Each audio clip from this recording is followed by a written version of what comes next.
What if I told you that a single announcement has the power to reshape the global oil market?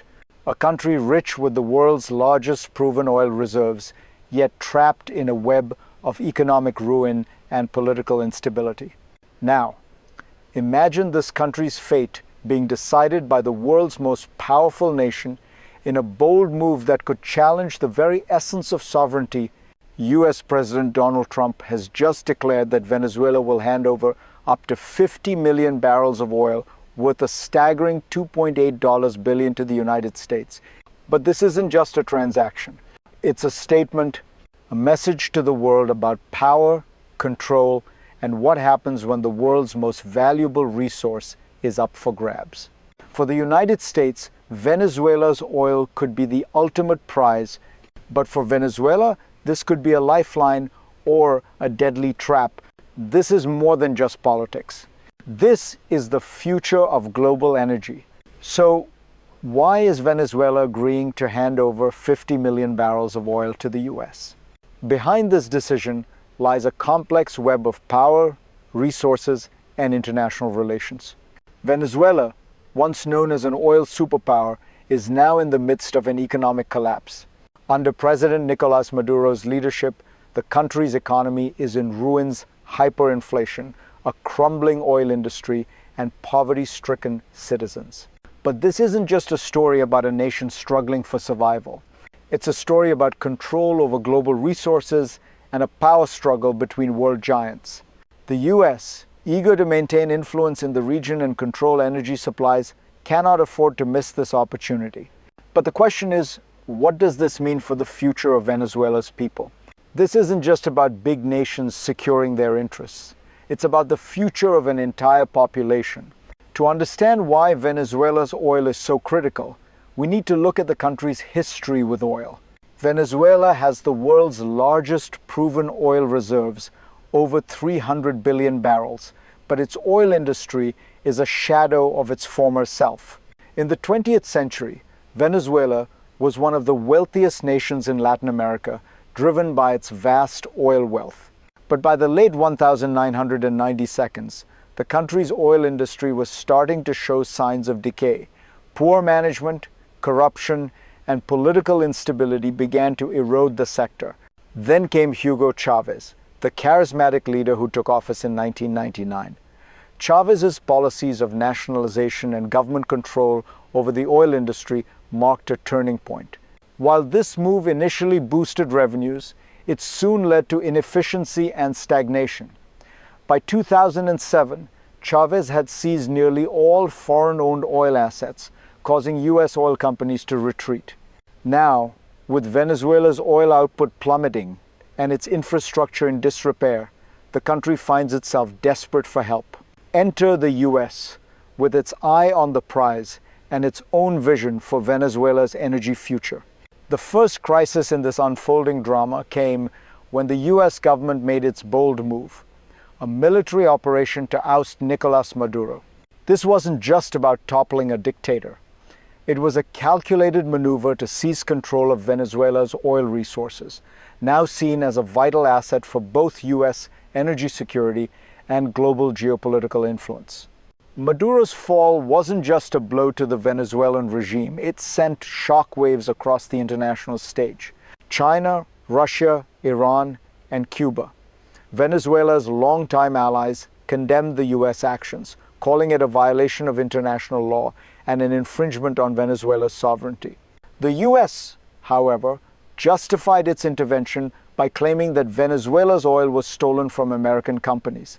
They pointed to the nationalization efforts and the expropriation of US oil assets as grounds for their actions.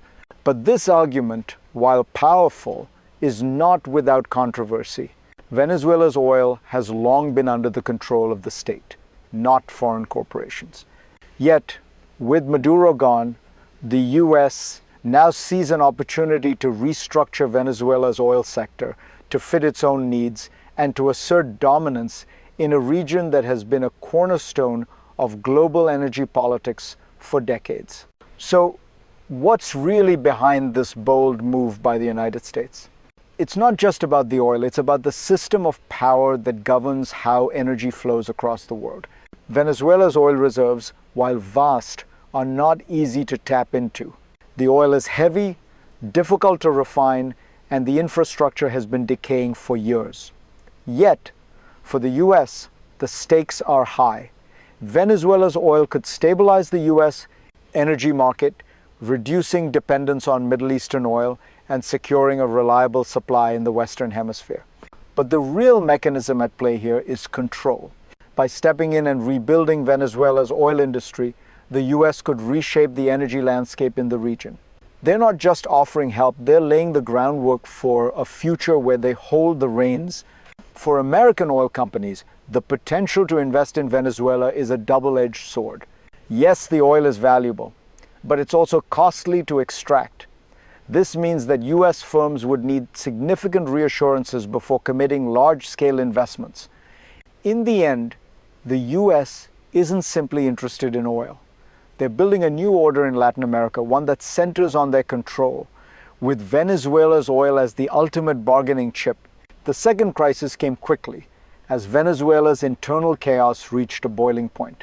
On the heels of the US intervention and the dramatic removal of Maduro, the situation in Venezuela became even more unpredictable. Delcy Rodriguez, the newly sworn-in interim president, was faced with immediate pressure. As interim leader, Rodriguez was forced to choose, align fully with the US or defy their demands. Trump's message was clear: sever ties with China, Russia, Iran, and Cuba, and commit to an exclusive partnership with the US on oil production. For Venezuela, this was a painful choice. Would they risk further isolation by embracing US demands, or continue to rely on their traditional allies, risking greater instability? The clock was ticking. Investors were already on edge, waiting to see which direction the country would take. Oil production had all but stopped, and Venezuela's once prized reserves were languishing, unable to reach their full potential. As international pressure mounted, the global community watched closely. The question now wasn't just about oil, it was about the future of Venezuela's sovereignty. Would it remain a pawn in the geopolitical game, or would it assert its independence despite the odds? As the political drama unfolds, it's easy to forget the human toll. While world powers battle over Venezuela's oil, the people of Venezuela are caught in the middle of a collapsing economy, soaring inflation, and a shattered healthcare system. For them, this isn't just a political struggle, it's a matter of survival. The average Venezuelan citizen has faced food and medicine shortages, skyrocketing prices, and the constant fear of violent unrest. And now, with oil being used as a bargaining chip, the very thing that could save their country, their most valuable resource, might be out of their hands. But there's a glimmer of hope for some. Trump's promise to use the revenue from the oil sales to benefit both the US and Venezuela could offer a lifeline. However, this benefit comes with strings attached. The question is, who will truly profit from Venezuela's oil? Will the people of Venezuela see any of this wealth, or will it simply flow to foreign corporations and governments? For many Venezuelans, the future remains uncertain, caught between promises and harsh realities. While Venezuela's fate is being decided in the halls of power, the global repercussions are already unfolding. This isn't just a local crisis, it's a geopolitical event that has far-reaching consequences for the world. The US move to seize control of Venezuela's oil could have a domino effect across the region. Latin American nations are watching closely. Countries that once relied on Venezuela's oil could find themselves cut off, facing economic and political challenges of their own. Meanwhile, US allies like Canada and Mexico will have to navigate this new reality, balancing relations with the US while managing their own energy needs. But the ripples don't stop there. China, a longtime buyer of Venezuelan oil, has already condemned the US actions, viewing it as a blatant power grab. Russia and Iran, who have strategic interests in Venezuela, are also unlikely to remain silent. These nations are not just defending Venezuela, they're defending their own access to vital resources in the region. This crisis could set a dangerous precedent for future energy conflicts, with oil once again becoming a tool of geopolitical leverage.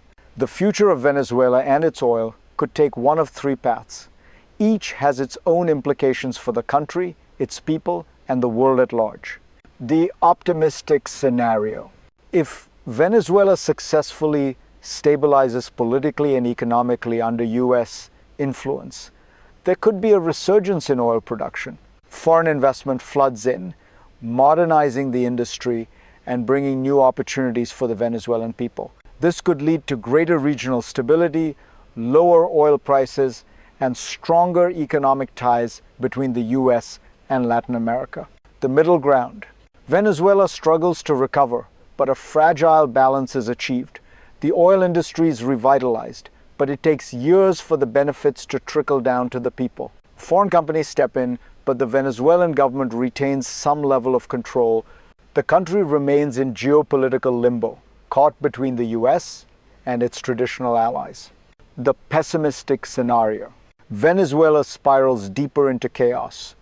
Oil production remains stagnant, and foreign companies pull out due to instability. The U.S. tightens its grip, using Venezuela's oil as a bargaining chip in a broader game of power. The people suffer, and the country becomes an even more significant pawn in global power struggles. The path Venezuela takes will depend on political decisions made in the coming months. But one thing is clear, this is far from over. The battle over Venezuela's oil is more than just a fight for resources. It's a microcosm of the global struggle for power, influence, and control. As world powers clash over the fate of this oil-rich nation, the real question remains: who will benefit and who will suffer? The U.S. sees Venezuela's oil as a key piece in a larger geopolitical game. But for the people of Venezuela, this is not just about energy. It's about survival, sovereignty, and the future of their nation. Will their fate be decided by foreign powers, or will they find a way to reclaim their independence and rebuild from within? This is a pivotal moment in history. As the world watches, one thing is certain: the decisions made today will shape the future for decades to come. Now more than ever, it's time for us to think critically about the forces shaping the world and to ask, what role will we play in this global struggle? Stay tuned for more insights as we continue to follow this unfolding story.